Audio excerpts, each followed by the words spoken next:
Olá, o IOS, Instituto da Oportunidade Social, é uma organização sem fins lucrativos, certificada pelo SEBAS, Certificação de Entidades Beneficentes de Assistência Social, que oferece formação profissional gratuita para jovens e pessoas com deficiência. O objetivo é inseri-los no mercado de trabalho a partir de projetos públicos e privados. Muito bem, para falar sobre o Instituto, eu recebo aqui em nossos estúdios a Priscila França, que é analista de relações governamentais. Priscila, muito bem-vinda aqui ao nosso programa de hoje. Obrigado pelo convite, é um prazer. Quem agradece é a gente que agradece a vinda de vocês aqui. E a Kelly Lopes, que é superintendente do IOS. Kelly, bem-vinda também aqui ao nosso programa. Obrigada, Sérgio, pela oportunidade. Eu já queria de cara, Kelly, que você falasse da fundação do Instituto, desde quando, enfim, fizesse um apanhado do Legal. Instituto. O IOS, que é o Instituto da Oportunidade Social, fez agora, aqui no mês de março, 26 anos. Nossa, 26 de anos. Existência. Nasceu com o propósito de levar educação digital para adolescentes e jovens, e com a evolução da tecnologia veio aprimorando as aulas, tornando-se um curso profissionalizante para adolescentes, jovens e pessoas com deficiência, com o uso de tecnologias, desde o conhecimento mais básico até o avançado, para jovens na média entre 15 e 29 anos de idade e pessoas com deficiência a partir de 16 anos de idade que estejam cursando ou tenham aí concluído o ensino médio, preferencialmente na rede pública de ensino, e que principalmente queiram ingressar no mercado de trabalho. O propósito do IOS, além da formação profissional, é incluir essas pessoas formadas no primeiro emprego. Isso é muito bom, né? Porque precisa de oportunidade, né, Priscila? Sim. As pessoas têm, todos nós temos capacidade. Não existe essa questão, porque tem um problema aqui, tem um problema ali, nasceu assim, nasceu assado. Não. É oportunidade, né, Priscila? Sim, é oportunidade. E o IOS está descentralizado, né? A gente tem a nossa sede, que hoje a gente está ali em Santana, na Avenida Taliba Leonel, mas dentro dessa perspectiva de levar... Zona Norte, né? Isso, na Zona Norte. Mas nessa perspectiva de levar essa oportunidade, a gente está em alguns bairros também aqui da cidade de São Paulo, então como no Jardim Ângela, né, nos bairros um pouco mais afastados do centro, né, em Santo Amaro, em Itaquera. Então, quando você olha nessa ótica da oportunidade, né, que às vezes a gente fala que, né, precisa dessa oportunidade, mas a gente também vai até onde esse jovem, às vezes por conta de uma falta de condição mesmo, da vulnerabilidade social, não consegue chegar, a gente consegue estar atuando também nesses outros espaços, né, fora da nossa sede de atuação. E a gente tem, né, Priscila e Kelly, leis, inclusive, que determinam, né, a quantidade de pessoas com deficiência, enfim, de ocupar um cargo, um lugar numa empresa que seja privada ou pública, não é isso? Eu queria que vocês falassem um pouco disso também, né, porque já existem leis para isso. Isso, empresas a partir de 100 funcionários têm cota de pessoas com deficiência para cumprir, iniciando ali com 2% de cota, chegando até a 5% de cota para empresas a partir de 1.000 funcionários. E o bacana é que o IOS consegue atrair essas pessoas com deficiência, capacitar profissionalmente essas pessoas com deficiência e oferecê-las para essas vagas de empresas aí que tem, então, como você disse, a urgência da legislação, a urgência da lei, mas que tem também um propósito de desenvolvimento profissional para aquele indivíduo, para que ele possa, de fato, produzir e ter ali o seu desenvolvimento, mesmo dentro da deficiência dele, ali buscando a equidade. E quais são, assim, mais os tipos de deficiência que se encontra, que as pessoas se encontram e que procuram, né, o Instituto para serem atendidas? Isso, hoje a gente trabalha mais a deficiência física, visual parcial ou total, auditiva parcial ou total. São as deficiências que a gente tem metodologia dentro de casa, tem a tecnologia assistiva adaptada para aquela deficiência e tem professores capacitados também adaptados para aquela deficiência. A gente está numa casa de leis, né, Priscila? São criados aqui vários projetos, os deputados têm projetos aqui em função, né, do deficiente, da pessoa com deficiência, enfim. E outros setores também, a gente sabe disso, essa Casa de Lei está aqui para isso, para ajudar a população, né, de São Paulo, do nosso estado. São 94 deputados, né, em prol dessa ajuda à população. Eu queria que você falasse das ações governamentais, né, de ações do governo, para melhorar cada vez mais, ainda mais, essas oportunidades para as pessoas com deficiência. Sim, né, a gente, enquanto ação de políticas públicas, né, a gente vê muitas ações por meio de editais, né? A gente, enquanto terceiro setor, para poder estar implementando projetos, né, para estar executando essas formações, a gente faz as captações de recursos, tanto por via pública ou privada, né, para a gente conseguir fazer essa formatação das nossas formações.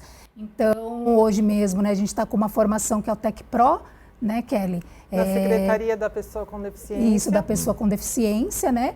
Então, é uma formação onde eles vão estar aprendendo todas as ferramentas do pacote Office, tudo conectado em relação ao mercado de trabalho. Depois a gente vai trabalhar essa questão da empregabilidade, mas a gente tem que ver essa consonância com o que o governo tem colocado, o que as secretarias, né, os nossos legisladores têm colocado enquanto editais, enquanto fundos, tem que avançar bastante também nessa questão das demandas, né, que às vezes não é só um dinheiro que está ali no fundo, tem que ser uma política pública efetiva, né, porque quando às vezes o terceiro setor entra, é que às vezes não, né, o governo está tendo uma falta ali, né, mas nós, enquanto terceiro setor, a gente fica antenado nessa questão, né, dos editais públicos para poder estar efetivando essas políticas de atenção, no caso do IOS, de formação dos jovens, né, e adolescentes, para estar inseridos no mercado de trabalho. E os desafios, então, já que a gente está falando, né, de vocês do terceiro setor, quais são os desafios do terceiro setor? São muitos, infinitos, a gente poderia ficar dias aqui falando, mas pegando esse gancho da pessoa com deficiência e juntando os jovens, né, adolescentes e jovens, o primeiro desafio é a atração, o engajamento desses jovens, dessas pessoas com deficiência. Muitas vezes a gente fala assim, tem 1000 vagas abertas para um curso profissionalizante inicial em TI. E às vezes não se preenche todas as 1000 vagas. Então, como é que o terceiro setor se prontifica a atrair esses candidatos para essas vagas? E para isso a gente faz um trabalho muito bacana na equipe aqui da Priscila de Relações Governamentais, que é a atração do jovem que ainda não sabe qual é o próximo passo dele. Porque uma coisa é a organização social fornecer um curso profissionalizante e o jovem que já está interessado se candidatar. Sim. Esse é um público. Mas o nosso valor é um degrau acima, é ir até aquele jovem que ainda não sabe qual é o próximo passo dele, que está ali no ensino médio, sem uma referência familiar, sem um planejamento, um projeto de vida do que ele vai fazer do passo 2, do que ele vai estudar, se ele teria condições de ingressar ou não numa faculdade, e está esperando ali terminar o ensino médio para ver o que vai acontecer. Então a gente faz o engajamento desse jovem. Quer falar um pouquinho, Pri? Eu queria que a Priscila até explicasse melhor, né? Falasse mais um pouco sobre esse engajamento. Sim, né, sim, porque é todo um antes, como a Kelly disse, né? Então, o menino e a menina, eles estão lá na escola, que ainda tem essa questão da evasão escolar, que é algo que veio depois da pandemia, já existia, mas depois da pandemia é algo que potencializou, né? Então, os meninos e as meninas tiveram que parar de estudar para ajudar, né, a levar o sustento da casa. Então, o modelo online, né, às vezes na casa só existia um aparelho celular e era quando chegava em casa à noite que ia poder começar a estudar. Então, assim, é algo que a gente teve que levar o sentido do por que eu tenho que estudar, por que eu preciso trabalhar, né, conseguir um trabalho melhor. E nessa perspectiva da atração do aluno, ali no IOS, a gente entendeu que não é só fazer uma panfletagem, olha, a gente está com curso. Não, a gente tem que ir até a escola, a gente tem que mostrar para aquele diretor escolar que nós somos parceiros da educação. Então, a gente tem que fazer que aquele curso do IOS faça sentido para a vida do jovem. Então, o jovem ele tem que entender que por que eu quero fazer um curso de tecnologia? Às vezes ele está no mundo da cultura, às vezes ele está no movimento do hip hop. Exato. Eu ia tocar disso, que eu fiz um programa ontem sobre. E como que eu faço que um curso de gestão empresarial ou de programação entre ali naquele movimento da escola? E aí a gente tem executado um projeto nas diretorias de ensino, onde a gente leva uma equipe, né, onde a gente faz formações, né, para os professores e para os alunos. Isso a gente faz antes das nossas inscrições. A gente faz num período ali que seria entre as nossas inscrições. Então, quando a gente chega e conversa com aquele jovem, antes da gente estar fazendo a nossa divulgação, ele já conhece e já sabe o nosso projeto.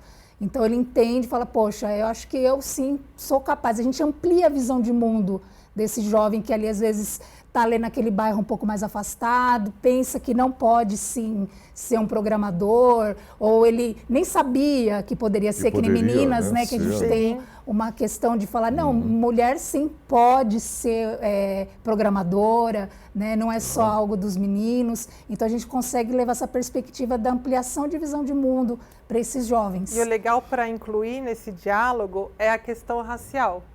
Porque quando a gente vai para a escola, a gente consegue atrair, de repente, um público mais periférico, que ainda, infelizmente, na nossa realidade social, é onde se encontra a maior população negra. Então, o IOS, a gente tem muito essa questão da diversidade, da mulher, da questão racial, do público LGBT, das pessoas com deficiência. Tanto que a gente tem, ano a ano, melhorando os nossos indicadores. Do ano passado, a gente já conseguiu que quase 60% dos nossos alunos eram pessoas que se autodeclararam negras, que é um propósito que a gente tem, porque a gente quer esses alunos formados também nas empresas, desenvolvendo aí a carreira, entrando até em cargos de liderança. Tá vendo? Isso é importantíssimo. Sim. Você vê, ela falando do hip hop agora, né? É uma modalidade hoje de coisa que envolve aí, né, engloba dança, música, enfim, e que tira e tem tirado os jovens, né, da periferia da droga, né, do crime, enfim. Então são programas, né, projetos aí que, né, como o hip hop, a gente tem que enaltecer cada vez mais e parar com essa questão de preconceitos. Sim. Sérgio, muitas vezes as pessoas falam que o jovem não tem interesse, não é isso? Muitas vezes que a gente ouve. Exatamente. Mas a questão do jovem não é essa. Pode ter ali um grupo de jovens que não tem interesse? Pode ter, como tem também no grupo de adultos. Mas o jovem, de fato, ele precisa de oportunidade. O jovem que está numa situação de desinteresse é porque ele não está acessando oportunidades. Esse é o nosso desafio do terceiro setor, né? O hip hop, com a atração ali para a música, aqui o IOS com a atração para a profissionalização, outras organizações com reforço escolar, educação básica, alimentação, contraturno escolar, mas tudo isso somado está gerando visão de futuro, está gerando propósito, está gerando uma referência para aquele jovem que muitas vezes não tem essa referência na família ali onde ele está vivendo. É verdade. E muitas vezes, eu queria até saber, você falou das escolas, né? Mesmo assim, você indo nas escolas, né, na periferia, você encontra ainda muita dificuldade, barreira em relação a apresentar o IOS a essas pessoas, às escolas, aos alunos, enfim. A gente, enquanto relações governamentais, a gente tem toda uma burocracia que é necessária, até mesmo por conta de vários aventureiros que já passaram, às vezes, de falar que é gratuito, né? E como tem, infelizmente, né? E aí, na boa-fé, a direção deixava, e a hora que fosse, né, tinha que pagar curso e tal. Então, a gente tem toda uma questão de termos de cooperação para poder estar fazendo, mas as escolas, elas têm a autonomia para aceitar ou não, né? Então tem todo um trabalho que a gente faz antes, né, não digo de convencimento, mas eu falo que é um trabalho orgânico. Então você tem que chegar, apresentar para o coletivo, a direção da escola tem que entender que de fato a gente está lá para somar, porque eles já têm um planejamento pedagógico, né? E aí a gente chega com a nossa proposta para estar complementando aquele horário de ATPC, né, que é um horário que os professores estão ali fazendo a produção pedagógica, para incluir a nossa temática.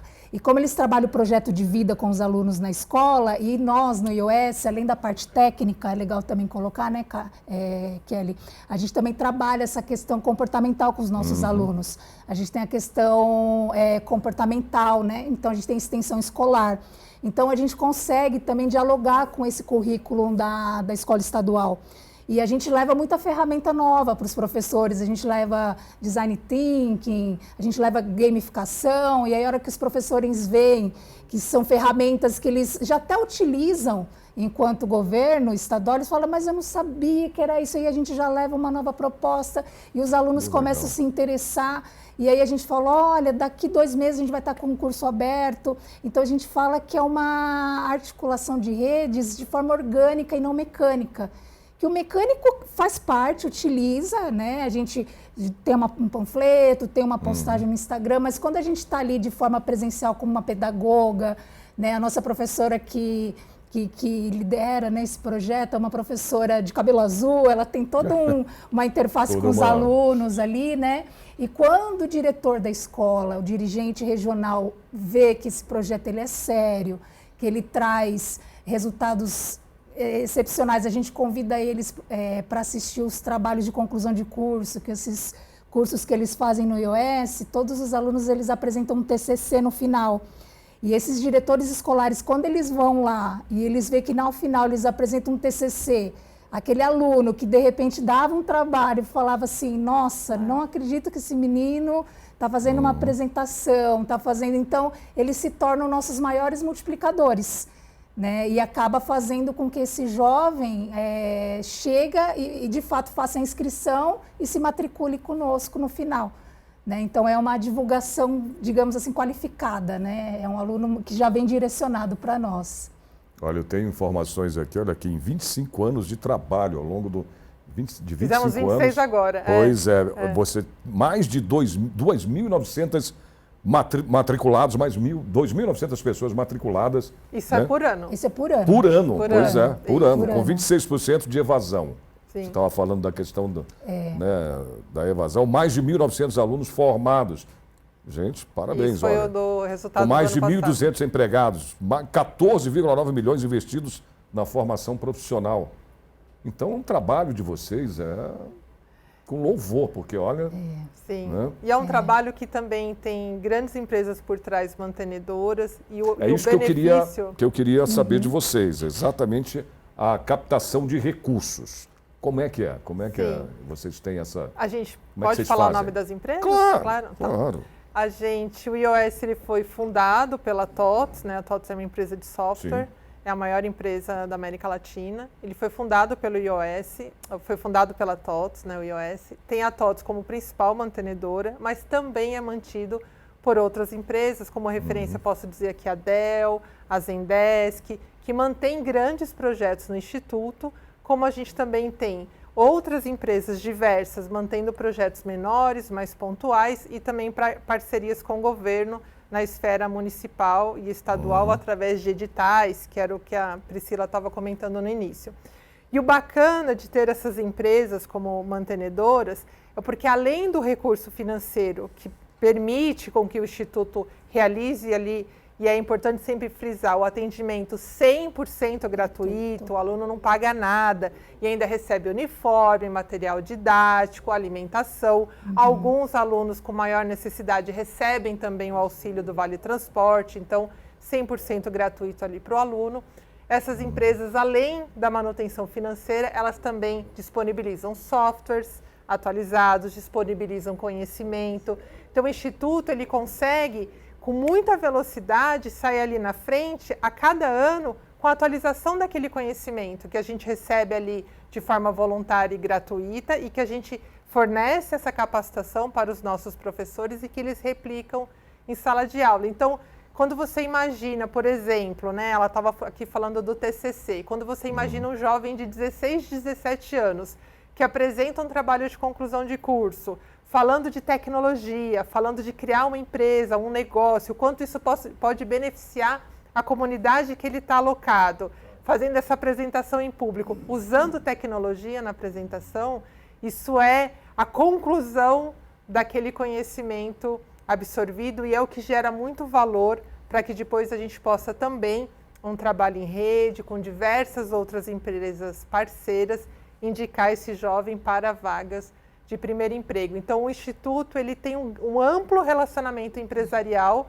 que vem desde a manutenção financeira, passa por doação de softwares, conhecimento e chega até a empregabilidade do aluno formado. Cada vez mais, né, a gente tem uma meta aí de 75%, seria um indicador incrível, a gente tem conseguido 60%, 65%, pós-pandemia diminuíram algumas vagas aqui de primeiro emprego e elas têm retomado agora a partir do ano passado, então a gente está aí motivado para aumentar sempre a nossa empregabilidade.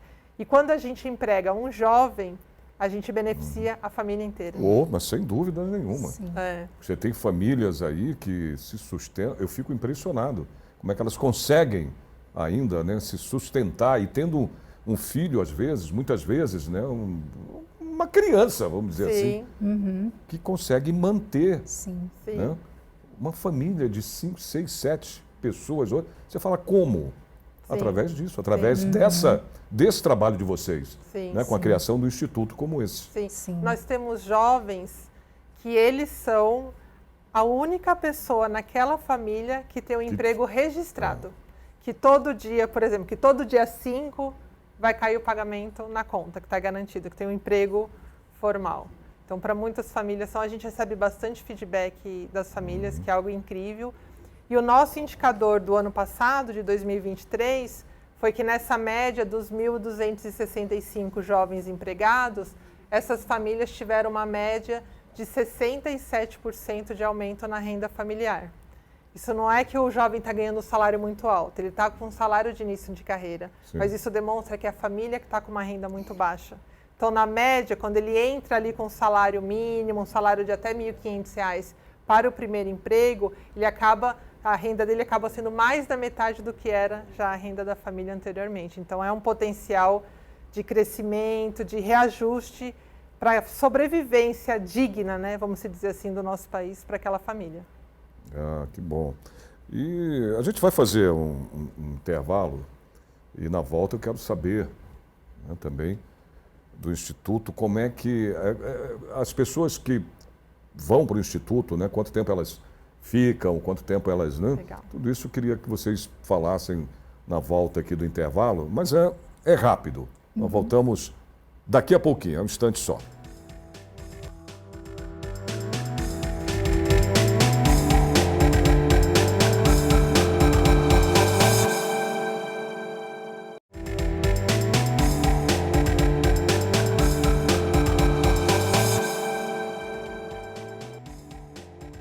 Muito bem, estamos de volta com a Lespe Cidadania, hoje batendo papo aqui, falando sobre o IOS, né, que é o Instituto de Oportunidade Social, e eu tenho aqui comigo a Priscila, né, e a Kelly, que estão explicando para a gente, né, o trabalho do Instituto, que é uma organização não governamental, não é isso? Isso. E eu queria que vocês falassem um pouquinho mais dele, falando do que o Instituto, as estratégias, né, o que o Instituto faz em relação, né, divulgando, fazendo esse trabalho, né, em prol das pessoas com deficiência. Eu queria que vocês falassem, inclusive, da parte das pessoas adultas, né?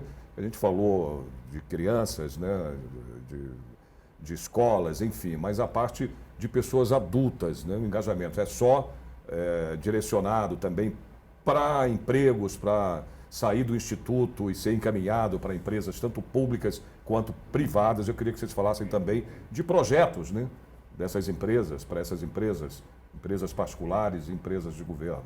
Sim, legal.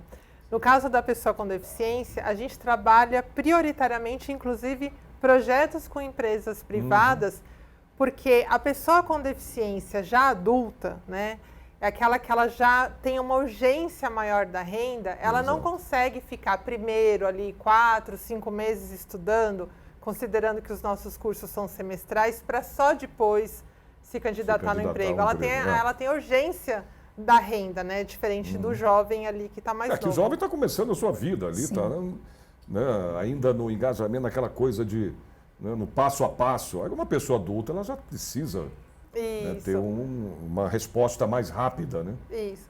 Então a gente acaba fazendo parcerias com uma ou mais empresas privadas que tem ali uma certa quantidade de vagas para pessoas com deficiência, ali para atender a lei de cotas, e a gente busca no mercado pessoas com o perfil dessa vaga, mas na média são pessoas que necessitam ali ainda de uma capacitação profissional.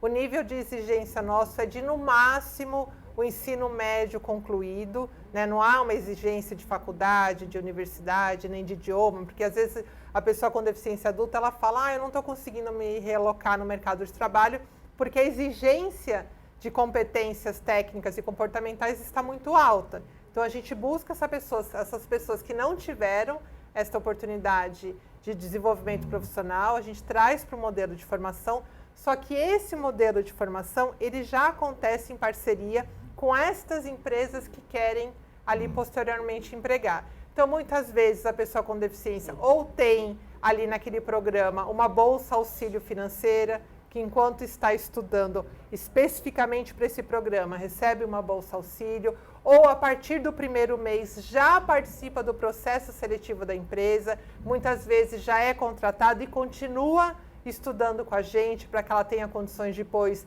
de se desenvolver na empresa. Então, a gente faz parcerias casadas porque tem realmente essa diferença do público, né? O público adulto, ele tem a urgência do emprego. Então, a gente tem que fazer algo mais amarrado com a empresa para que já gere ali o emprego, a renda e para que a pessoa consiga, de fato, se dedicar ali aos estudos. E em relação aos atendimentos, a gente tem os atendimentos, tem casos assim que são mais emblemáticos, Priscila? A gente falando, quando a gente afunila indo para os adolescentes, a gente acaba indo para a questão a gente atende o nosso público, os jovens que estão em maior vulnerabilidade social, né? Então, a gente acaba a gente tem uma equipe, né? Que é a equipe de psicossocial. Então, a gente tem assistentes sociais, a gente tem psicólogas, a gente tem pedagogas, que se a gente identifica alguma vulnerabilidade, alguma coisa que precisa de um encaminhamento, ou alguma questão socioemocional, a gente tem todo esse trabalho que a gente faz tanto ali no iOS, ou então você tem que encaminhar para uma rede, né? Porque a gente está falando de adolescentes, né? De 15, que é o nosso maior público, né? Que são os jovens oriundos das escolas estaduais, então está na faixa etária de 15 a 17 anos. Então, a gente tem esse pilar dentro do iOS. Então, trabalha toda essa questão que às vezes vem com alguma dificuldade pedagógica. Então, a gente trabalha, né? Porque como tem essa questão de língua portuguesa e a matemática, que a gente dá essa extensão para eles, tem o raciocínio lógico e a comunicação, então a gente também dá esse suporte para que o jovem consiga acompanhar o curso. Porque não precisa ter um conhecimento prévio, que às vezes as pessoas pensam, eu vou fazer programação, mas eu preciso ter uma noção básica, alguma coisa. Não, a gente recebe os jovens, as pessoas sem a noção nenhuma, elas precisam querer aprender. Então, dentro desse cenário, a gente tem toda essa retaguarda para fazer com que esses jovens ou os adultos consigam estar concluindo e fazendo o curso. Então, a gente consegue acionar a rede, né, ou mesmo nossa própria equipe lá do iOS. Mas, Sérgio, para complementar a resposta dela, eu acho que algo que é muito emblemático no iOS, no Instituto, é a quantidade de pessoas negras que a gente consegue, de fato, incluir no mercado de trabalho e perceber evolução de carreira, né? Então, hoje a gente tem pessoas, mulheres, homens, negros, em cargos de liderança, em empresas de tecnologia, outras empresas parceiras, que conseguiram, através do iOS, entrar na empresa, e a empresa, juntamente com o iOS, muitas vezes tem um programa de educação continuada para esse candidato, né? Porque às vezes a empresa fala assim, eu tenho uma vaga aqui de suporte técnico júnior. Vocês têm os jovens para indicar? A gente tem, então a gente indica o público. Contratei falando de tal, mas eu precisava que no mínimo ele tivesse o inglês intermediário para avançado, um exemplo. Quando a gente traz a empresa para a realidade social do nosso país, né, porque não é nem a realidade do Instituto, a gente está falando de Brasil, a empresa percebe a urgência de desenhar um projeto de educação continuada. Então, ela acaba contratando esse candidato e continua desenvolvendo ele internamente. E justamente para essas empresas que têm esta visão da educação continuada, é que a gente indica o maior público de pessoas negras. Então, a gente teria aqui N casos, principalmente de mulheres negras em tecnologia, assim, com muito sucesso. Não, é impressionante isso aí, o que você falou agora. Não só também, não só pessoas pretas, Isso. né? Como mulheres também, né? Sim, No sim. geral, em cargos hoje de presidências, que isso não acontecia antigamente, né? De diretoria de empresas. Sim. Né? Você quase não via isso há uns anos atrás. E hoje a mulher está cada vez mais, né, galgando essas posições. Né? E é muito importante falar, né, das pessoas pretas, né, de que elas, né, têm a oportunidade, e tanto está aí, né, que a Kelly acabou, né, a Priscila, de falar, Sim. né, do engajamento dessas pessoas nas empresas. Sim. Que são casos emblemáticos que muitas vezes essas pessoas entram em equipes que a maioria ainda são de pessoas brancas, mas que com o passar do tempo isso vai mudando. A TOTUS mesmo é uma empresa, para nós, referência em diversidade. Então, a gente tem muitas pessoas com deficiência incluídas na companhia, muitas pessoas negras, público LGBT, que de fato estão com oportunidades reais de desenvolvimento de carreira. Porque o desafio número 1 é que a pessoa entre na empresa. Mas o fato de entrar ainda não, né, não é a garantia, ela tem que continuar se desenvolvendo. Sim. E esse olhar de educação continuada que essas empresas promovem fazem toda a diferença. Porque não adianta só também entrar, né? Entrou na empresa. Você tem que ter esse desenvolvimento. Sim. Aliás, você falando das pessoas do público LGBT, né? Eu queria até que vocês contassem um pouco mais, porque o engajamento dessas pessoas também tem acontecido, viu? Eu soube há pouco tempo de uma pessoa que assumiu um cargo numa empresa de presidência, né? E era uma pessoa, Sim, né, sim. LGBT, que era o dono. Sim. Eu falei, cara, que legal, que bom que está Sim. tendo, né, essa diversidade. Né? É importantíssimo as pessoas. Né? O que importa é a capacidade, não Sim. importa se você é preto, branco, amarelo. Isso não deveria nem acontecer, mas a gente sabe que não tem jeito. A gente vive num país, né, o Brasil é um país ainda racista. Sim, é porque a gente tem um débito histórico, né, a ser cumprido. Mas a gente faz no iOS uma pesquisa social, né? Então, por exemplo, o público LGBT não tem uma autodeclaração na entrada, mas tem depois uma pesquisa social, quando ele já está ali no ambiente seguro, ele pode, se quiser, porque também não é obrigatório, se autodeclarar. A gente tem encontrado entre o público jovem uma segurança um pouco maior do que era no passado. Hoje o jovem já tem um pouco mais de coragem ali de assumir ou de procurar ajuda. Ou o jovem ali na sala ele não responde, por exemplo, a pesquisa social, mas ele procura a nossa equipe psicossocial para ter um direcionamento. Mas o que é bacana de pegar esse link é que a gente tem as nossas matérias que são transversais, que em todos os cursos a gente fala de diversidade, equidade e inclusão. Inclusive, a gente coloca alguns jovens, quando possível, para darem pequenos workshops para grupos de empresas, né? A gente tem nas empresas os adultos ali que fazem voluntariado corporativo e, às vezes, esses voluntários podem assistir a alguns workshops. Então, por exemplo, quando o voluntário ele vai num grupo de workshop, que a maioria, por exemplo, é um público negro, e fala de inclusão, fala de equidade, ele se sente provocado, né? Ele volta para a empresa com essa provocação. Né? Por que no ambiente de trabalho dele, por exemplo, não tem tantas pessoas negras, mas ali no Instituto tem, e o que ele precisa para dar oportunidade? Por que no ambiente de trabalho não tem tantas pessoas LGBT assumidas, mas ali no Instituto ele está encontrando com maior segurança e o que ele precisa para dar essa oportunidade? Então, isso é algo que a gente debate, e aí é legal a gente falar disso, que a gente fala que a gente trabalha muito a consciência cidadã.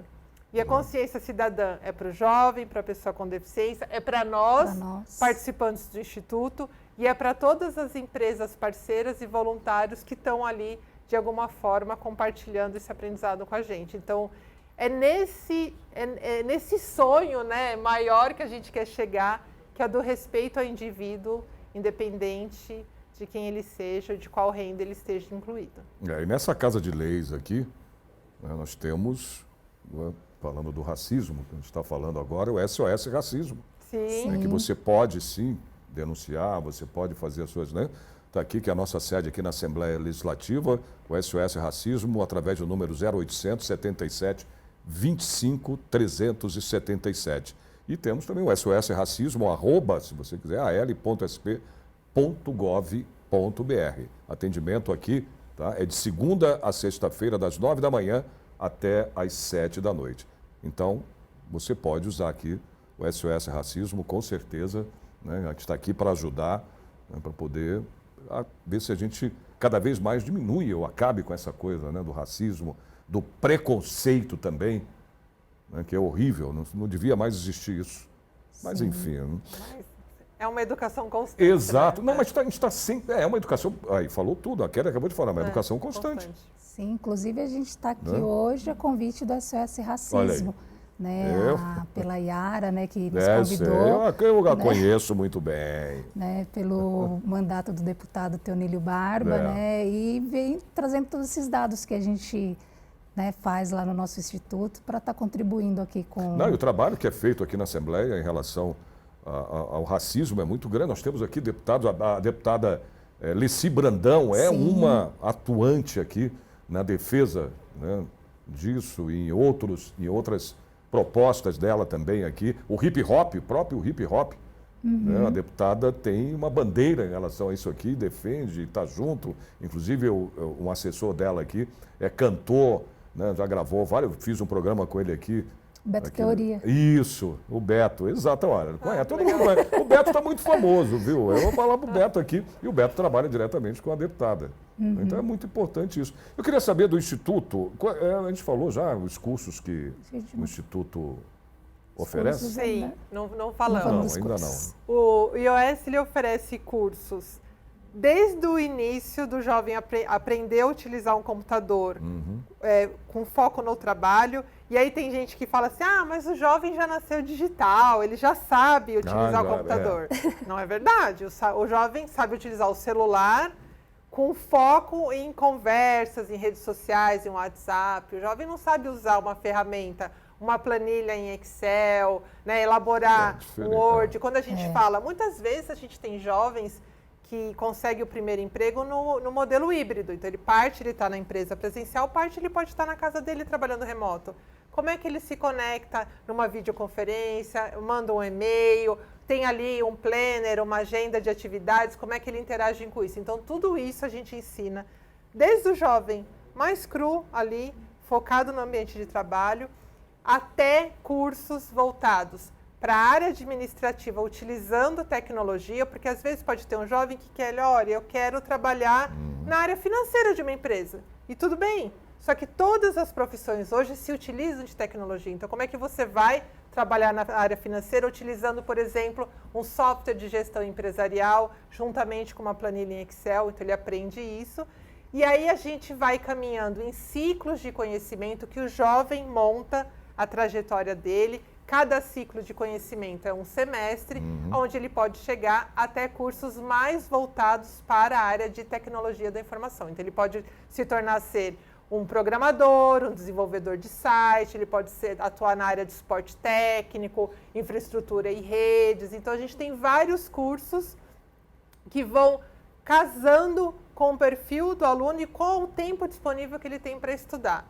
E principalmente, todos os cursos têm, então, aqui a parte técnica, né, que as empresas falam, os hard skills, que é o que mais as empresas utilizam, né, a terminologia em inglês, mas a gente também trabalha junto com isso o desenvolvimento comportamental, as habilidades comportamentais, então, ética, transparência, respeito, para que ele entenda o organograma de uma empresa, quais são os direitos e deveres dele, como é que ele se porta ali nesse ambiente, trabalhar em grupo, entender a diversidade, o respeito pelas pessoas. A gente trabalha também reforço escolar de português e matemática. Muitas vezes a gente vai ensinar ali uma planilha financeira, mas o jovem não sabe fazer uma conta de percentual, né? Ou não aprendeu ali uma regra de 3, o aprendizado ficou muito prejudicado, né, Sérgio, na pandemia. Então, o jovem chegou para a gente agora, sim, com esse déficit. Então, a gente trabalha isso também de uma forma mais completa.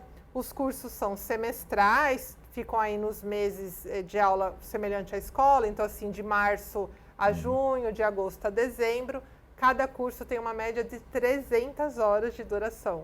Então, é um curso parrudo, completo, que adicionalmente tem mentoria. 300 horas de duração, daí o quê? Quase uma pós-graduação. É sempre no contraturno da escola. É. Então, quem vai de manhã entra às 8 e sai meio-dia, e à tarde da 1 às 17. Então, é um curso bem... E à noite também. E à noite também, tem formação à noite. Quer dizer, tem toda uma... né, Sim. planejamento de aula de manhã Sim, até... sim. Todo um planejamento de aula, os professores são todos funcionários, né? A nossa equipe atuante no E atendimento todos, do aluno. eu queria saber a questão do voluntariado. Todos são voluntários? Não, toda a nossa equipe educacional são Ou não? funcionários. São A toda a educacional é Toda funcionário? educacional, porque é o professor, é o pedagogo que atende aquele aluno todos os dias. Então, ele está lá disponível todos os dias. A gente tem um voluntariado corporativo que é para trazer em workshops, em palestras pontuais, ali 1 hora de duração, 1h30 de duração numa data determinada, algum conhecimento específico daquela empresa. Por exemplo, nesse mês da mulher, a gente trouxe temas de mulheres em tecnologia, de mulheres em cargos de liderança, de desenvolvimento de carreira. Então, a gente vai trazendo temas que esses voluntários vêm da empresa, apresenta a empresa e fala ali um tema específico. Mas o professor que está todos os dias com os alunos, ele é funcionário, ele é CLT. Ah, tá. E como as pessoas, em termos de ajuda, podem participar junto com o Instituto para estar, não só empresas, eu digo pessoas físicas também?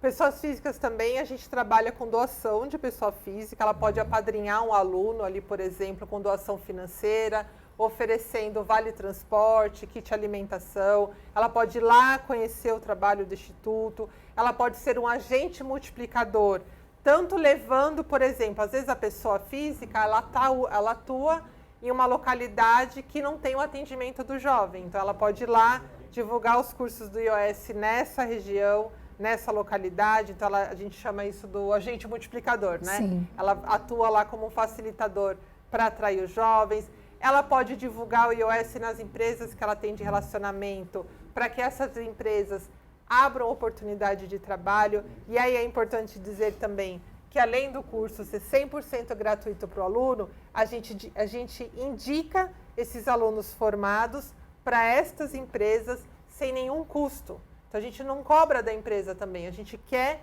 que a empresa, de fato, dê ali uma oportunidade dos nossos alunos formados participarem do processo seletivo. Então, essa indicação também podem ser feitas por pessoas físicas.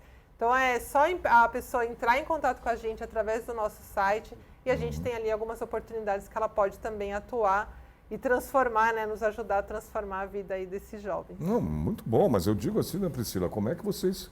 Né, tá, você tem doações, Se você mantém. tem... Né, se mantém, né, porque os professores são contratados. Sim. Recebem salários, né? Tem Sim. salários, enfim. Né? Então, Feita toda a captação de recursos, a gente faz tudo via editais públicos, né? Então, hoje você, por exemplo, pega o CONDECA, que é o Conselho Estadual da Criança, né? Existe lá uma verba aonde a gente escreve os projetos. Então, a gente vai escrever um projeto para formação de 120 jovens em programação. Então, a gente escreve esse projeto, tem o valor X e a gente capta via o fundo. Né? Então, tem editais privados, tem editais públicos, tem os patrocinadores, né? Tem os financiadores, tem projetos internacionais. Então, a gente, enquanto instituto, a gente tem que ficar antenado. Eu leio o Diário Oficial todos os dias. todo dia. Né? E não só daqui de São Paulo, porque o IOS a gente falou aqui só de São Paulo, mas Aliás, a gente... eu queria saber, tem em outros lugares o a gente Instituto? a gente está em Belo Horizonte, a gente está em Porto Alegre, a gente é Belo Horizonte, Porto Alegre, Recife, né? Então eu sempre estou olhando os diários oficiais ali para saber se está saindo ou não editais públicos. Então, para a gente conseguir ter, né, as folhas de pagamento, para a gente conseguir ter essas oportunidades para os jovens. Eu tenho aqui, ó, quer ver? Sedes em Pernambuco, Minas Gerais, Rio de Janeiro, Isso. Santa Catarina Rio Grande do Sul Rio Grande do Isso. Sul. e aqui em Sampa. Isso. Então, para dar essa capilaridade toda, a gente tem um escritório de projetos, então a gente tem relações governamentais, a gente tem relações institucionais, a gente tem o escritório de projetos, são todos os nossos departamentos, que são as equipes, né, que estão assim, trabalhando nessa questão da captação. Né? Então, é dessa A forma. coisa é grande, gente... não é brinquedo, não. Não é para brincar, não. Não. Aliás, é muito sério. Não, é muito sério. Não é, Kelly? É uma empresa, né? Uma empresa empresa. de médio porte.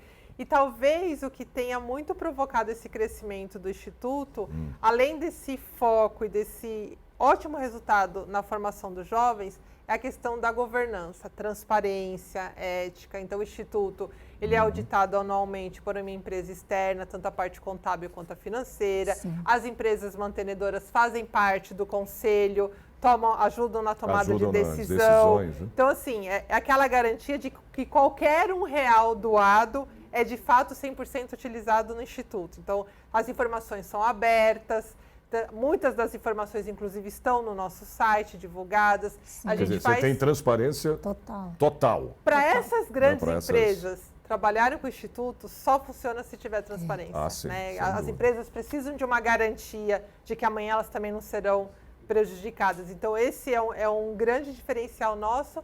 E, adicionalmente a isso, a gente faz o relatório de atividades da operação, então o que a gente entregou ali de impacto social, seguindo a diretriz do GRI, que é uma diretriz global para reportar índices de sustentabilidade. Então, é um relatório... GRI. GRI, é um índice de indicadores globais, que é o Tá. modelo de procedimento que fala o que o Instituto, não é um modelo só para terceiro setor, ele pode ser para a empresa também, mas que fala o que aquela empresa ali fez de bom, mas que também fala o que precisa melhorar.